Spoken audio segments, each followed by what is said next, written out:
नमो सिद्धाणं नमो आयर्याणं नमो वज्रायाणं नमो लोय सवसाहुणं नमो अरुहन्ताणं नमो सिद्धाणं नमो आयर्याणं नमो वज्रायाणं नमो लोय सवसाहुणं सकल गेयज्ञायक तदपि निजानंद रसलीन शोजिनेन्द्र जयवंत निध अरिरज रहस विहीन। बोलिए देवादिदेव 1008 मूल नायक श्री शांतिनाथ भगवान की जय। आचार्य भगवंत विद्यासागर जी महामुनि राज की, पूज्य संधान सागर जी महाराज की।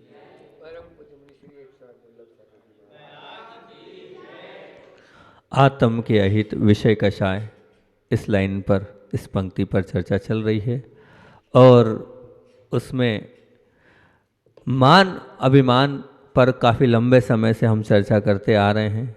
पहले जो कल हमने जो बात आपसे करी थी मान की, उसको अपन पहले रिवाइज कर लेते हैं, क्योंकि आप लोग तो आज सुन रहे हो लेकिन ये श्रृंखला काफ़ी लंबे समय से चल रही है।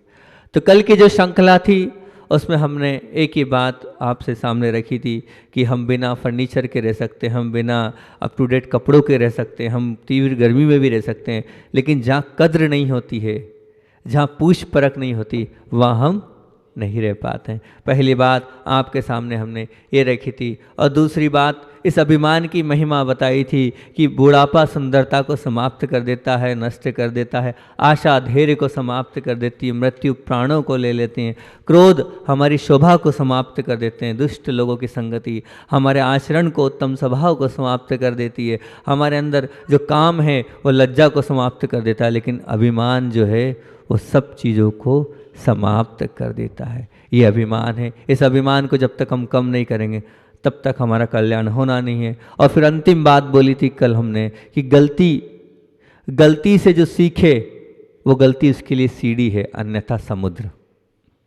समुद्र। गलतियां होती है, लेकिन गलती के बाद भी उन गलतियों से आप सीख लोगे तो ऊपर की ओर चढ़ जाओगे। अगर उन गलतियों से आप सीखोगे नहीं तो क्या होगा आपका, आप नीचे की ओर, समुद्र की ओर आ जाओगे। ये तो कल तक की बात थी। आज अपन प्रारंभ करते हैं नई बात इसी विषय को लेकर। बहुत अच्छी बात।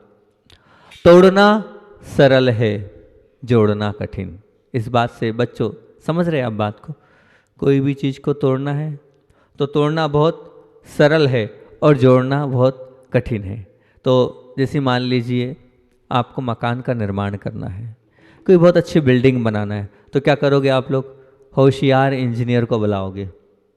होशियार इंजीनियर को बुलाओगे, जिसने इंजीनियरिंग करी है, जिसने आर्किटेक्ट पढ़ा है, उसको बुलाओगे और उसके माध्यम से नक्शा बनवाओगे और बहुत अच्छे से अपना मकान बनवाओगे। अगर मान लीजिए उसी मकान को तोड़ना होगा तो सामान्य से मजदूर की आवश्यकता है। 100, 150, 200 रुपये रोज का जो मजदूर है वो भी उसको तोड़ देगा। मतलब तोड़ने के लिए कोई विशेष इंजीनियर की आवश्यकता नहीं, कोई भी तोड़ देगा। मान लीजिए आपको कोई बहुत अच्छी पुस्तक लिखना है, 200 पन्नों की पुस्तक की रचना करना है, तो बहुत अच्छे लेखक की आवश्यकता है, बहुत अच्छे राइटर की आवश्यकता है, जिसने पूर्व में बहुत अच्छी अच्छी पुस्तकें लिखी है, तो उसकी ज़रूरत है। बुद्धिमान व्यक्तित्व की आवश्यकता है। अब मान लीजिए उस पुस्तक को फाड़ना है तो हमारे गुरुकुल स्कूल का कोई वो छोटा सा बालक भी उसको फाड़ सकता है। उसमें कोई ज़रूरी नहीं कि बहुत बुद्धिमान व्यक्ति की आवश्यकता है, कोई कला कौशल की आवश्यकता है, वही व्यक्ति फाड़ेगा, मूर्ख व्यक्ति फाड़ सकता। अच्छी एक चीज़ याद आ गई बीच में, पहले मैं वो बोल देता हूँ, भूल नहीं जाऊँ, क्योंकि यहाँ आया, यहाँ आते ही एक शब्द सुना, उसको सुनने के बाद बड़ा प्रसन्नता हुई। बोले गुरुकुल। गुरुकुल सुनने के बाद मुझे बड़ा अच्छा लगा। क्यों अच्छा लगा? क्योंकि एक व्यक्ति के मुख से हमने सुनी थी गुरुकुल की परिभाषा, तो मैं वो आपके सामने रखता हूँ। आज जहाँ भी जाएंगे आप बाहर, वहाँ क्या मिलता है मालूम है आपको?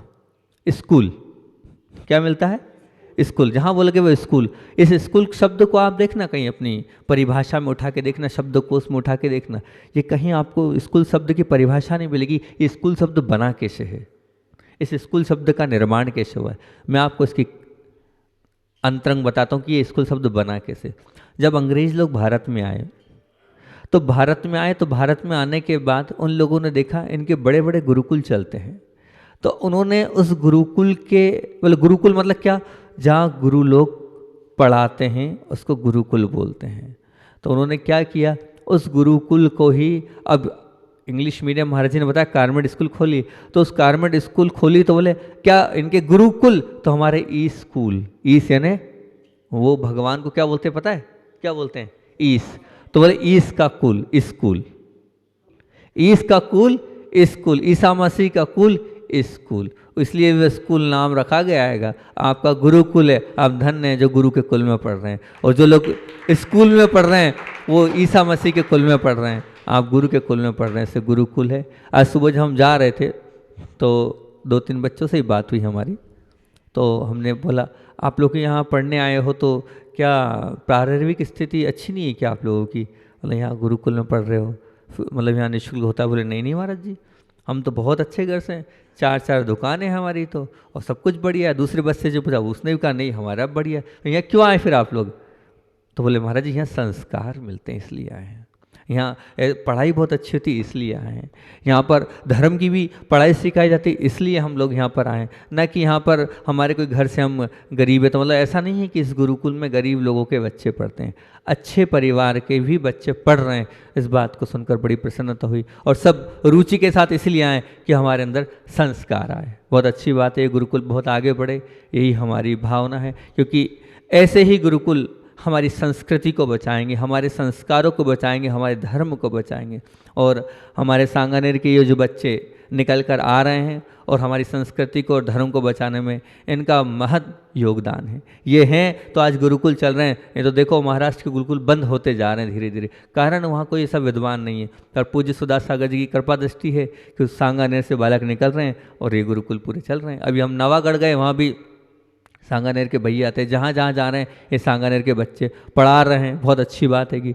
तो बात चल रही थी, फाड़ने की बात चल रही थी, तो फाड़ कौन देगा, वो मूर्ख बच्चा भी फाड़ देगा। जरूरी नहीं है कि कोई समझदार बालक चाहिए वही फाड़ेगा, कोई भी फाड़ सकता है। मान लीजिए आपको दीपक जलाना है, अब दीपक जलाने के लिए क्या लगेगा, तो बोले दीपक जलाने के लिए दिया लगेगा, तेल लगेगा, बाती लगेगी, माचिस लगेगी, और बोले बिना हवादार स्थान चाहिए।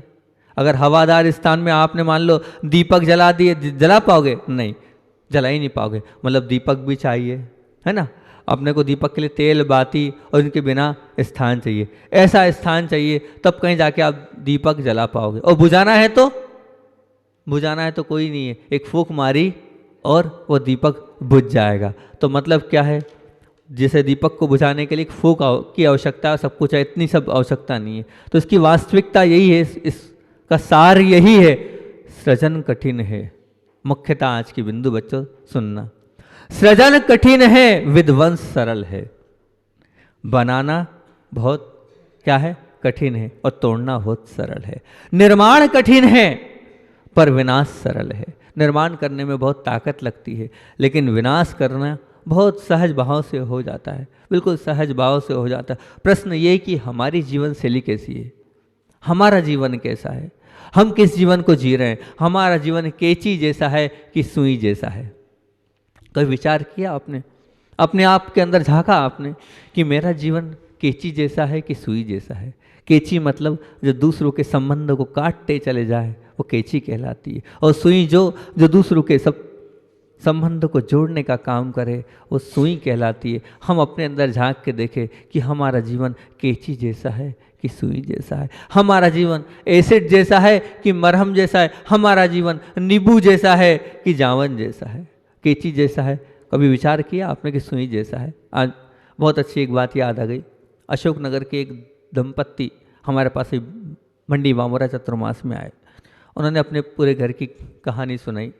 तो उस कहानी को पूरा सुना और सुनने के बाद तथ्य में ये पाया कि दोनों नए नए शादी हुई है लेकिन साल भर में इतने मतभेद हो गए कि एक दूसरे से बैठना और मिलना पसंद नहीं कर रहे हैं। पता चला तो उसमें आखिर कौन मूल है, तो मूल क्या क्या कहते हैं, मैं रिश्ते ज़्यादा समझता नहीं हूँ, मतलब जो पति देव की बहन क्या कहलाएगी उनके लिए, नहीं पति देव की बहन ननन, नंद कहलाएगी।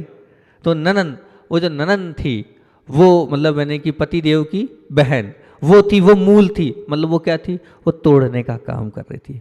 जब भी भैया घर आए नहीं और भैया से जो है भाभी की बुराई करना, अपनी माँ से बुराई करना, और ले दे के क्या हुआ कार्य, अब वो अच्छा वाला घर टूट रहा है, अच्छा वाला घर बिखर रहा है, तो अब वो क्या काय का काम कर रही है, सुई का या कैची का। तो तुम्हारा जीवन ऐसा तो नहीं है कहीं बच्चों कि तुम जो एक दूसरे से मित्र हैं, एक दूसरे से जुड़े हुए हैं, एक दूसरे जिनका संबंध बना हुआ है, उनके साथ आप तोड़ने का काम तो नहीं कर रहे, जोड़ने के काम कर रहे हैं ना। अपना जीवन जोड़ने का रखना तो बहुत अच्छी बात है, बहुत अच्छी रहेगा। अभी एक ललितपुर की कहानी आई थी सामने, तो ललितपुर की उस पूरी कहानी को समझा तो उसमें क्या था, बोले वो जो घर की मतलब माँ है, मतलब माँ के पक्ष की माँ है, वो पूरी बात सुनती, वो पूरा गाइडेंस करती, और पूरा गाइडेंस करती तो आज तलाक का नौबत आ गई है। तो जितनी बेटियाँ हैं, जितनी बहुएं हैं, उनसे मैं एक ही बात बोलता हूँ, कभी भी अपने घर की बात अपने घर तक रखना चाहिए, अपनी मायके तक नहीं पहुँचाना चाहिए। और वो माँ भी समझें कि कभी भी अपनी बेटियों की बात ना सुने, उन्हें समझाएं कि बेटा थोड़ी बहुत कमी तो सब जगह होती है, थोड़ा बहुत तो समझना चाहिए, और इन सब चीज़ों को मुझे ना बताओ, तुम बंद मुट्ठी में रखो, अपने घर की बातें यहाँ नहीं बताओ। लेकिन उल्टी माँ बात है और उल्टा सलाह दे रही हैं। वो क्या कर रही हैं, वो आग लगा रही हैं, और तो और क्या डाल रही हैं, घी डाल रही हैं। ध्यान रखना एक बात, जो माँ अपने बच्चों का इस प्रकार पक्ष लेती हैं, वो एक नया एक विपक्ष तैयार कर रही हैं। होगा यही कि वो अपने बच्चों का घर तोड़ रही हैं। तो ये केची का काम करना हुआ, काय का काम करना हुआ, केची का काम कोई मत करो। अपने जीवन में सुई बनने का काम करो, जोड़ने का काम करो, समझने का काम करो, और समझौता करने का काम करोगे तो बहुत अच्छी बात है। कि वो जो एसिड होता है, एसिड क्या होता है, जला देगा। क्या करेगा, जला देगा। आपका व्यवहार ऐसा मत करो, आपकी वाणी ऐसी मत रखो कि आप जहाँ अपनी वचनों को बोलो एसिड के जैसे बोलो, वो जला देगा। बल्कि आपके वचन तो ऐसे कि जहाँ संबंध टूट रहे हैं वहाँ मरहम जैसे बन जाओ। किसी ने एसिड जैसे जला दिया है तो मरहम जैसे शांति का अनुभव कराता है, ऐसी आपके वचनों से शांति का अनुभव हो, इस प्रकार की आपकी वाणी होगी तो वो वाणी सबके लिए कल्याणकारक होगी। जैसे नींबू है, वो क्या हुआ, नींबू डाला दूध में तो क्या कर देगा, वो फाड़ देगा ना। नहीं, आप नींबू मत बनो, संबंधों को फाड़ने का काम मत करो। आप तो क्या बनो, आप तो जावन बनो। दही होता ना, दही, एक चम्मच दही डाल दोगे तो वो जो दूध है वो क्या हो जाएगा, जम जाएगा और दही के रूप में आ जाएगा। फिर दही से आप बढ़िया घी भी ले सकते हो, मक्खन भी प्राप्त कर सकते हो। तो आप कैसे बनो, आप दही के जैसे बनो, नींबू के जैसे मत बनो। क्योंकि तोड़ने का काम तो सब करते हैं, आप जोड़ने का काम करो। तोड़ने की तो बहुत सारी चीज़ें हैं, तोड़ने के लिए तो क्या, पत्थर भी है, हथौड़ी भी है, तलवार भी है, चाहे जिससे तोड़ सकते हो। और जोड़ने वाली बहुत सारी चीज़ें, कैसे बहुत सारी चीज़ें, मतलब जो सामान्य वस्तुओं की बात कर रहा हूँ मैं, वस्तुओं को जोड़ने वाली बहुत सारी चीज़ें, फेविकॉल भी है, गोंद भी है, क्यूफिक्स भी है, और बहुत सारी चीज़ें आती है जिनसे जोड़ सकते हो। लेकिन एक बात ध्यान रखना, ये एक वस्तु है जिनको तोड़ने और जोड़ने की बहुत सारी चीज़ें, लेकिन संबंध को तोड़ने वाला एक ही तत्व है, वो है अभिमान। क्या है, अभिमान। वो जो आपका अभिमान है वही तोड़ने वाला है। संबंधों को तोड़ने वाला एक ही तत्व है, वो है अभिमान। और संबंधों को जोड़ने वाला भी एक ही तत्व है, वो है प्रेम। आपका व्यवहार प्रेम पूर्ण होगा, वात्सल्य पूर्ण होगा, स्नेह पूर्ण होगा तो ध्यान रखना अपने आप जुड़ते चले जाएंगे, अपने आप एक दूसरे के साथ प्रेम वात्सल्य स्नेह बढ़ता चले जाएगा। आप प्रेम को अपनाओ और अभिमान को छोड़ते चले जाओ तो बहुत अच्छी बात है। परंतु आप स्वयं अपने भूतकाल की ओर दृष्टि डालकर देखना। खुद भूतकाल मतलब क्या, आपका पास्ट, आपका पुराना, आपके जीवन का जो पुराना है उसमें डाल के देखना, अपनी दृष्टि डाल के देखना कि जहाँ भी अहंकार बीच में आया होगा, जब जब भी अहंकार आड़े आया होगा तो आपका जो संबंध रूपी वस्त्र है ना वो छिन्न छिन्न हो गया। क्यों, क्योंकि संबंध रूपी वस्त्र में कैंची चल गई होगी और कैंची के माध्यम से टुकड़े टुकड़े हो गएंगे, वो संबंध रूपी वस्त्र आपका नाश हो गया होगा। नहीं, आपको तो बस अपने उस जीवन में सुई के जैसे काम करना है। खुद की मन मर्जी का करवा कर आप स्वयं अनेक प्रकार के कष्टों को स्वयं भी प्राप्त किया है और दूसरों को भी प्राप्त कराए उस अभिमान के कारण। नहीं, आपका जीवन बहुत अच्छा बने, बहुत ऊंचा उठे, उसके लिए अपने जीवन से उस अभिमान को आपको ध्वस्त करना पड़ेगा, उस अभिमान को आपको समाप्त करना पड़ेगा। उस अभिमान को आपको जब तक आप अपने जीवन से नहीं निकालेंगे तब तक आप महान नहीं बन सकते।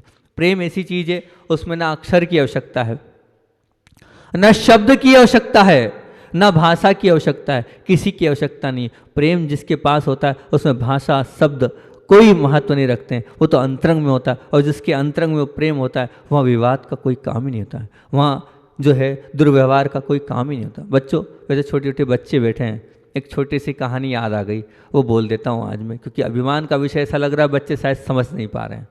एक छोटी सी कहानी बोल के शायद बच्चों के लायक है। सुनना है कहानी? क्योंकि बच्चों को कहानी ज़्यादा पसंद है तो विषय को बदल देते अपन, क्योंकि ऐसा लग रहा है बच्चे कहानी सुनने की ज़्यादा। अच्छी कहानी, एक मोटिवेशन वाली कहानी। अपना जीवन है और इस जीवन में एक काल्पनिक कथानक है लेकिन बहुत अच्छा है, सुनने योग्य। बच्चों सुनो ध्यान से, एक छोटी सी कहानी बता रहा हूँ आपके सामने। एक नौकर हैगा। क्या है? नौकर है। इससे सीखना है तुम्हें, हमें अपने जीवन में दूसरों के साथ कैसा व्यवहार करना है, अपना जीवन दूसरों के लिए कैसे रखना है, वो आप लोगों के लिए सुना रहा हूँ। एक नौकर हैगा, वो जो नौकर है गरीब है और योग संयोग की बात है, माता पिता भी नहीं, परिवार भी नहीं, अकेला है बेचारा।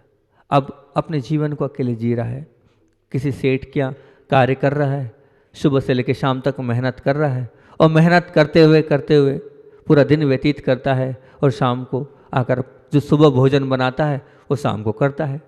रोज़ सुबह का ले जाता है और शाम को सुबह ही बना के चला जाता है। अब रोज़ ये उसकी दिनचर्या चल रही थी। गरीबी का मारा था, कोई साथी था नहीं। अब एक दिन देखता है कि मैं 4 चपाती बना के जाता हूँ, एक रोटी गायब हो जाती है, एक चपाती गायब हो जाती है। वो बड़ा विचार करता है ये क्यों हो रहा है ऐसा। फिर दूसरे दिन देखता है, दूसरे दिन भी एक गायब हो जाती है। वो बड़ा परेशान, एक तो इतना कमाता नहीं हूँ, बड़ी मुश्किल से बमुश्किल जो मिलता है उसमें से भी एक आध रोटी रोज गायब हो जाती, कभी 2 गायब हो गई तो वो घबरा गया, आखिर होगा क्या मेरा। उसने सोचा किसी भी तरह कौन चोर है उस चोर को पकड़ना है, कौन चोर है उस चोर को पकड़ना है। आप पकड़ोगे ना, आपके साथ ऐसा होगा तो पकड़ोगे ना, भूखे रहोगे कि चोर को पकड़ोगे? चोर को पकड़ोगे ना। अब वो चोर को पकड़ने के लिए बैठा रहा कि आज कहीं नहीं जाऊंगा, आज तो चोर को पकड़ के रहूँगा। और वो देखता रहा। हुआ ये, एक चूहा आया और उस चूहे ने एक चपाती उठाई। जैसे ही उसने उठाई उसने झड़प पकड़ लिया चूहे को। क्या किया? चूहे को पकड़ लिया। और जैसे ही चूहे को पकड़ा वैसे ही चूहे ने कहा क्या कर रहे हो साहब? तो बोले रोटी कैसे ले जा रहे हो? बोले मेरे हिस्से का है, मेरी किस्मत का है, मेरे नाम का है, मैं ले जा रहा हूँ। बोले भैया दिन भर मेहनत करता हूँ, गरीब आदमी हूँ, बड़ी मुश्किल से कमाता हूँ, बनाता हूँ और तुम ले जा रहे हो, और कहीं जाओ ना। बोले नहीं मेरी किस्मत का तो मैं ले जा रहा हूँ। तो बोले उसने, ये चूहे ने बोला कि देखो ये तो आप, मतलब उस बालक ने बोला ये तो आप मेरे साथ गलत कर रहे हो, ये तो आप मेरे साथ गलत कर रहे हो, ये मेरे हिस्से का है। तो चूहा बोलता है नहीं ये मेरे हिस्से का है, मैं मेरे हिस्से का, आप तो मनुष्य हैं, आप तो और भी कमा सकते हो। बोले और अच्छा कैसे बन सकता हूँ मैं? बोले तुम्हारे पास तो सब कुछ है, बल है, आप और ज़्यादा कमा कर और भी कर सकते हो, मेरे हिस्से का मत छुड़ाओ। तो उस चूहे ने बोला, बोले आप इतने बलवान हो कि आप अपनी किस्मत भी बदल सकते हो और बहुत कुछ प्राप्त कर सकते हो, मैं कैसे प्राप्त करूं बहुत कुछ? तो उसने एक तरीका दिया चूहे ने कहा एक काम करो, यहाँ से पास में जो है हिमालय है। बोले हाँ। वहाँ हिमालय की गुफा में एक बहुत बड़े संत आए हैं, वो संत सबको उपाय बताते हैं, तो आप भी उनके पास चले जाओ और उनसे अपना जीवन को उत्कृष्ट करने का और महान बनने का उपाय समझ के आओ। तो वो चूहा जो था, चूहे की वो बात मानकर वो विचार करता है चलो ठीक है चलते हैं हिमालय की उन गुफाओं में और वहाँ पर चलकर उन संत से मिलते हैं, शायद वो उपाय बता दे। अब वो अपने मालिक से कहता है इतने दिन की छुट्टी के लिए हम जा रहे हैं, काम आ गया है, और वो निकलता है। अब चलते चलते रात हो गई हैगी, हिमालय तक पहुंचना है। रात हुई तो उनने सोचा ये मकान बंगला दिख रहा है, यहाँ हम रुक जाते हैं। और रुकने के लिए वह आगे बढ़ा और वहाँ पर एक महिला निकली। महिला से निवेदन किया कि मुझे आगे जाना है और रात्रि विश्राम करना चाहता हूँ, क्या रात्रि विश्राम कर सकता हूँ? तो महिला ने बोला आगे कहाँ जाना है आपको? बोले एक संत हैं, उनके चरणों में जाना है, वो सब कष्टों को और सब प्रश्नों का समाधान देते हैं। बोले बहुत अच्छी बात है। रात्रि विश्राम किया और फिर उस माँ ने कहा भैया एक काम करना ना, वहाँ तक आप जा रहे हो, मेरे भी एक प्रश्न का जवाब ले आना। बोले क्या? बोले वो बेटी दिख रही है ना, हाँ, वो बोलती नहीं है। क्या नहीं है? वो बोलती नहीं है और इसके पिता भी स्वर्गवास हो गए, मेरी तो अब यही है, यही सब कुछ है। और वो रोने लग गई, इसका भला हो जाए, किसी तरह से उन साधु के पास जाकर इसका भला हो जाए, ऐसा कुछ पूछ आना, ऐसा कुछ पूछ आना। तो बोले ठीक है। अब वो अभी 3-4 दिन पहले ये कहानी सुनी थी हमने, बहुत अच्छी लगी, इसलिए आपके सामने याद आ गई तो रख दी हमने। तो वो आगे बढ़ा, आगे बढ़ने के बाद ठीक है कोई बात नहीं, सुबह उठ के दूसरी जगह जाने लगा। अब वो पहुंचता है तो देखता है इतना बड़ा पहाड़ बर्फ वाला, अब ऐसे कैसे मैं आगे चलूँ, ना चढ़ पाऊँगा ना आगे बढ़ पाऊँगा। और उसने जो है निवेदन किया, वहीं एक वृद्ध व्यक्ति थे जो जादूगर थे, उनसे निवेदन किया कि क्या मैं इस पहाड़ को पार कर सकता हूँ, इस हिमालय को पार कर सकता हूँ, इतना बर्फ ही बर्फ जमा है। तो बोले मैं पार करा सकता हूँ, लेकिन तुम्हें जाना काहे के लिए उस तरफ? तो उसने कहा एक संत हैं, वो सब शंकाओं का समाधान करते हैं और सब कुछ उनके दरबार मिल जाता है। अच्छा ठीक है, मैं पहुंचा सकता हूं तुम्हें, क्योंकि मैं जादूगर हूं, इतने साल से यहाँ पर मैं तपस्या कर रहा हूँ, पर एक शर्त है, मेरा एक प्रश्न पूछना पड़ेगा। बोले क्या? बोले उनसे पूछ के आना, मैं इतने समय से तपस्या कर रहा हूँ, स्वर्ग के दर्शन करना, स्वर्ग कैसा होता है स्वर्ग को देखना है, और सब कुछ है मेरे पास, लेकिन स्वर्ग नहीं देख पा रहा हूँ। तो बोले ठीक है मैं पूछ लूँगा। बोले ठीक है। उनने अपनी जादू घुमाई, उस बच्चे को पहाड़ से नीचे उतार दिया, वो चल दिया। अब बढ़ता गया, मैदान के आगे पाया तो देखा तो एक नदी दिखी। अब नदी के उस पार वहीं पर साधु महाराज हैं। तो बच्चों ध्यान से सुनना, अब वो क्या करे, नदी कैसे पार करे? वहाँ थोड़ी कोई जहाज है, कोई नाव है कि नाव से नदी पार कर ले, जहाज से कोई नदी पार कर ले, क्या किया जाए? अब बड़ी समस्या आई। तो उतने में एक बहुत बड़ा कछुआ, क्या कछुआ, उस कछुए को देखा, उस कछुए से निवेदन किया कि भैया मेरे को उस पार कर दो। उसने ही पूछा काय के लिए जाना है वहाँ? बोले एक साधु हैं, वो सब समस्याओं का समाधान देते हैं और सब कुछ करते हैं। तो बोले अच्छी बात है, क्यों? एक काम करना, मेरा एक प्रश्न पूछ लेना तो मैं लेके चलता हूँ मेरी पीठ पे बिठाकर। बोले हाँ बताओ क्या प्रश्न है? बोले मुझे क्या डायनासोर बनना है, बड़ा बनना है, मैं बहुत समय से प्रयास कर रहा हूँ लेकिन बन नहीं पा रहा हूँ। तो वहाँ उनसे उपाय पूछ के, बोले ठीक है आप बैठो ऊपर। अब वो उनके ऊपर बैठता है और पार कर देता है। अब वो जैसे ही वहाँ पहुँचते हैं, वहाँ आश्रम में वो साधु के प्रवचन, महाराज साधु महाराज जो थे उनके प्रवचन होते रहते हैं। और वो प्रवचन होते हैं और प्रवचन होने के बाद वो अंत में बोलते हैं बहुत दूर दूर से लोग आए हैं और यहाँ जितने लोग आए हैं सबके प्रश्नों का उत्तर मिलेगा, सबको अपनी अपनी जितनी समस्याएं उनका समाधान मिलेगा, लेकिन एक व्यक्ति को 3 से ज़्यादा नहीं, एक व्यक्ति को 3 से ज़्यादा नहीं। अब वो जो बालक था वो भौचक्का रह गया। उसने आंख बंद करी, सबसे पहले तो उसको वो महिला दिखी, उसने कहा वो महिला की बात पूछना तो बहुत ज़रूरी है, क्योंकि वो जो महिला है बेचारी कोई उसका है नहीं और बोलती भी नहीं है और रो भी रही थी। मुझे ऐसा लगता है उसका प्रश्न पहले पूछना पड़ेगा अपने को, क्योंकि वो बहुत ज़रूरी है। फिर दूसरी बात उसने सोचा अब क्या, अरे वो बेचारा कितने साल से तपस्या कर रहा है और स्वर्ग नहीं जा पा रहा है, मुझे उसके लिए भी पूछना चाहिए, क्योंकि उसका पूछेंगे तो बहुत अच्छी बात है, उसका ठीक रहेगा। तो उसने कहा दूसरा प्रश्न पूछते हैं। तीसरे में देखो वो कछुआ जो है वो कब से वहाँ पड़ा है, कितने समय से उस समुद्र में, उस नदी में पड़ा है, उसको कुछ बनना है लेकिन वो बन नहीं पा रहा है, मुझे ऐसा लगता है उसका प्रश्न भी ज़रूरी है। तो वो सोचता मेरा क्या होगा, ठीक है वैसे ही गुजारा चल रहा है, 4 रोटी 3 रोटी हो गई है, सब अपने आप हो जाएगा, अपना थोड़ी और मेहनत करूँगा, थोड़ा और कुछ करूँगा तो मेरा भला हो जाएगा। लेकिन मुझे ऐसा लगता है इन तीनों के प्रश्न पूछना चाहिए, इन तीनों का जवाब अपने को लेना चाहिए, इनका भला हो जाए, मेरा भला तो ठीक है अपनी मेहनत से हो जाएगा। उसने अपना स्वयं का त्याग करते हुए तीनों के लिए प्रश्न पूछा। ध्यान से सुनना, यही सब कुछ कहानी का मर्म आने वाला है। तो अब वो सबसे पहले पूछता है क्या, बोले हे साधु महाराज, जब मैं आ रहा था तो एक दादी माँ मिली और उनकी एक बेटी हैगी, वो बोलती नहीं, वो कब बोलना सीखेगी? तो उनने साधु ने जवाब, उससे कह देना जिस दिन उसकी शादी होगी उस दिन वो बोलना चालू कर देगी। बोले ठीक, बहुत अच्छी बात है। बोले आगे आ रहा था, एक बहुत बड़े जादूगर मिले और वो चाहते स्वर्ग जाना। उनसे कहना जब तक तुम्हारी ये जितनी जी साधना तुमने कर रखी है, जो छड़ी आदि है, इन सब का त्याग करो। जिस दिन त्याग करोगे उस दिन स्वर्ग के दर्शन हो जाएंगे, स्वर्ग पहुंच जाओगे तुम। बहुत अच्छी बात है। वो फिर तीसरा प्रश्न, बोले मैं आ रहा था तो एक कछुआ मिला था, उसे बहुत बड़ा अपने आप को बनाना हैगा, तो वो कैसे बनेगा? तो बोले उससे ये कह देना उसे बड़ा बनना है, उसे महान बनना है, तो वो जो उसने इकट्ठे कर रखे हैं अपने पास मोती, अपने शरीर के अंदर रख रखे हैं, उन मोतियों का त्याग करेगा, कहीं जाके जब वो बड़ा बन पाएगा, महान बन पाएगा। तो बोले अच्छा ऐसी बात है कि वो तीनों प्रश्न पूछते हुए वापस जाता है। सबसे पहले कछुए के पास आता है, कछुए को बताता है ऐसा ऐसा बोला है भैया, पहले आप अपने पास के जो मोती है और वो छोड़ो, अपने आप डायनासोर बड़े पशु बन जाओगे। उसने मोती निकाले तो बोले भैया मैं क्या करूँगा मोतियों को, इन मोतियों को तुम ले जाओ। मोती रख ली, आगे बढ़ा। आगे बढ़ने के पास उस वृद्ध के पास आया, उस वृद्ध से बोला जो वहाँ पर जादूगर था, उनसे कहा ये जितनी साधनाएं हैं इकट्ठा कर रखा है आपने छड़ी वड़ी, इन सब का त्याग करो, अभी स्वर्ग के दर्शन हो जाएंगे। तो बोले ठीक है कोई बात नहीं, एक काम करो, इस छड़ी का क्या करूँगा मैं, इस सब छड़ी को तुम ले जाओ।